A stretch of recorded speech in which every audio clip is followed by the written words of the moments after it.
ওই দেখ মিতু, ফুচকা চাচা আজও এসেছি। আজ আমি বাড়ি থেকে টাকা এনেছি। যদি না খাস তাহলে কিন্তু আমি খুব রেগে যাব। কিন্তু মা তো বলেছে বাইরের খাবার না খেতে। আরে ছাড় তো, মায়েরা তো কত কথাই বলে। বাড়ি থেকে ফুচকা না খেলে কি আমাদের বাড়িতে ফুচকা বানিয়ে দিবে?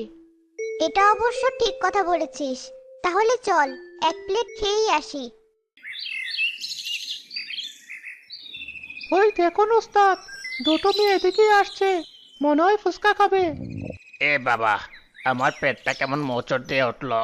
তুই এদিকটা সামলা, আমি একটু বাথরুম থেকে ঘুরে আসি। সে কি ওস্তাদ, ওই বাথরুমে তো পানির ব্যবস্থা নেই। আরে ছাড় তো, পেটে মোচড় দিলে পানির খেয়াল রাখা লাগে না। পানি ছাড়াই কাজ সেরে আসবো। কি যে বলেন না ওস্তাদ, যান যান, তাড়াতাড়ি আসুন, আমি দেখি ওরা কি চায়।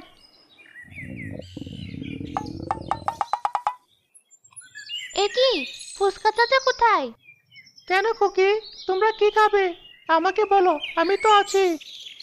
না, আমরা তোমার কাছে খাবো না। ফুচকা চাচার হাতের ফুচকা বেশি স্বাদ। সে কোথায় তাই বলো। কি হয়েছে মামনিরা, কি চাই তোমাদের? এই তো ফুচকা চাচা, আমাদের তাড়াতাড়ি 2 প্লেট ফুচকা দাও দেখি। হ্যাঁ চাচা, আমারটাতে টক বেশি দিবে কিন্তু। এখন না ওস্তাদ, আপনার হাতে নাকি বেশি স্বাদ, আমার হাতে খেতেই চাচ্ছে না। তাই নাকি? আচ্ছা বেশ, আমি এখনই 2 প্লেট ফুচকা বানিয়ে দিচ্ছি। সালাম তার নোংরা হাত দিয়ে ফুচকা বানাতে লাগলো। কি স্বাদ, ঠিক যেন অমৃত। কিরে মিতু, তাই না?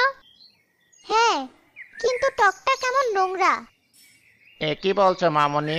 ও তো তেঁতুলের গুঁড়ো, ওগুলো নোংরা না। আমার খাবারের নোংরা থাকতেই পারে না। এই তো কেবলই হাত দিয়ে আসলাম। কিরে কাদের, তাই না? মানে, হ্যাঁ হ্যাঁ। ধর, তোর যত আজগুবি কথা, না খেলে আমাকে দি। তুলি মিতুর প্লেট কেড়ে নিয়ে ফুচকা খেতে লাগলো। আরে আরে, এত ফুচকা খাস না, তোর অসুখ হবে। আমাকে জ্ঞান দিতে আসিস না তো। এই নাও চাচা, তোমার ফুচকার দাম। নি মিতু, এবার চল, না হলে আবার তোর মা তোকে বকবে। সত্যি ওস্তাদ, আপনি আসলে একটা জিনিস। হ্যাঁ হ্যাঁ হ্যাঁ, দেখলি তো আমার হাতের কি কামাল। হাত ধুয়ে আসলে কি আর এত স্বাদ হতো?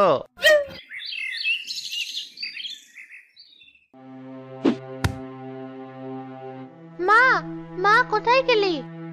আরে তুলি, কি হয়েছে তোর? ব্যাগটা ওখানে ফেলে দিলি কেন? মা, আমার পেটটা কেমন ব্যথা করছে। মনে হচ্ছে ব্যথাতে আমি মরেই যাব। সে কি, হঠাৎ এমন পেট ব্যথা হলো কেন? বাইরে কিছু খেয়েছিস নাকি? না না মা, বাইরে আবার কি খাবো? বাইরে কিচ্ছু খাইনি। আচ্ছা, তাহলে যা, ঘরে গিয়ে শুয়ে থাক, দেখবি আরাম লাগবে।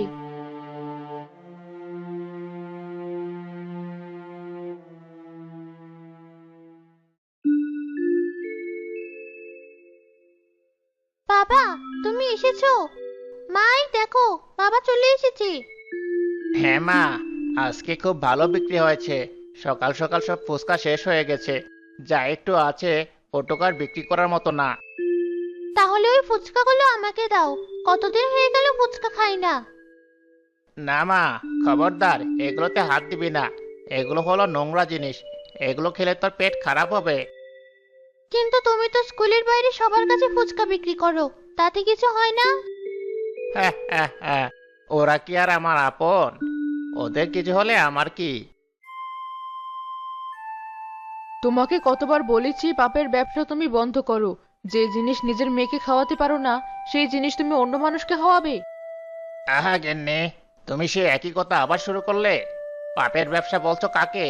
জানো না এই ব্যবসার টাকাতে আমাদের পেট চলে। কেন, দুনিয়ায় কি আর কোনো ব্যবসা নেই? যে ব্যবসা মানুষের জীবন নিয়ে নেয়, সেই ব্যবসা কেন করবে বলো তো? ধুর বাবা, বাড়িতে একটু শান্তি নেই। এর চেয়ে বাইরেই ভালো ছিলাম।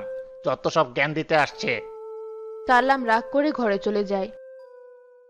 ওদিকে নোংরা ফুচকা খেয়ে তুলি আরো অসুস্থ হয়ে পড়ে। ওরে বাবা, মরে গেলাম। তুলির বাবা, মেয়ের অবস্থা তো ভালো না। মা, কেন তুই ওই পচা ফুচকা খেতে গেলি? এই দিয়ে গ্রামে কতগুলো ছোট ছোট বাচ্চা কাচ্চা মরে গেল, অথচ ওই সালামের বুদ্ধি হলো না। তুমি কেঁদো না। কাঁদবো না তো কি করব? মেয়েটার জ্বর তো বেড়েই চলেছে। হায় হায়, এ আমার কি সর্বনাশ হলো! ওই তো ডাক্তার সাহেব এসেছেন। দেখুন না ডাক্তার সাহেব, আমার মেয়েটা কি বাঁচবে না? কই দেখি তুলি মা, তোমার জিভটা বের করো তো। মা, আমি যে আর ব্যথা সহ্য করতে পারছি না। এ তো খুব খারাপ অবস্থা। এ আপনি কি বলছেন ডাক্তার সাহেব? আমার মেয়ে কি তাহলে বাঁচবে না? মা তুলি, কথা বল মা, কথা বল। কেঁদো না তুলির মা, ও আর নেই, তোমাদের ছেড়েও বহুদূর চলে গেছে। এ আপনি কি বলছেন ডাক্তার সাহেব? এ আমার কি সর্বনাশ হলো! আমি এখন কাকে নিয়ে বাঁচবো? ওই শয়তান সালামের ফুসকা খেয়ে আমার মেয়ে মরেছে, ওকে আমি ছাড়বো না।